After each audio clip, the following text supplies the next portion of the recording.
नमस्कार दोस्तों, आज की सूक्ति है अति परिचयात् अवज्ञा। इसका शब्द विच्छेद करेंगे अति परिचयात्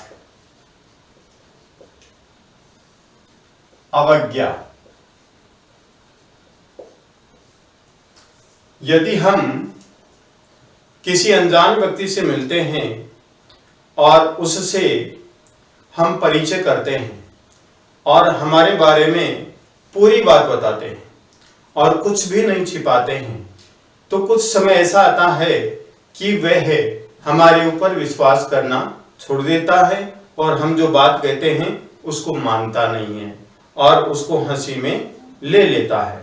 इसलिए हमें किसी से भी अत्यधिक परिचय नहीं कर लेना चाहिए।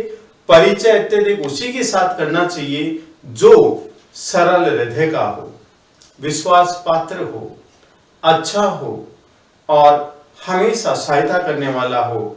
लेकिन इसका मालूम तुरंत नहीं पड़ता है, बहुत समय के अंतराल के बाद में मालूम चलता है कि ये इंसान कैसा है।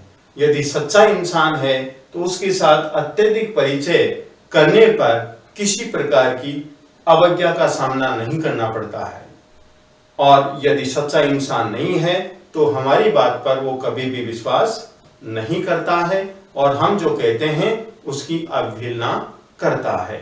अवज्ञा का मतलब अवहेलना करना, बात को नहीं मानना, हंसी में उड़ा देना। इसका मतलब यह है कि किसी के साथ अत्यधिक परिचय नहीं करना चाहिए। नेक्स्ट लिखा हुआ है कि सतत गमनात् अनादर भवति। इसका भी यहां पर लिखता हूं।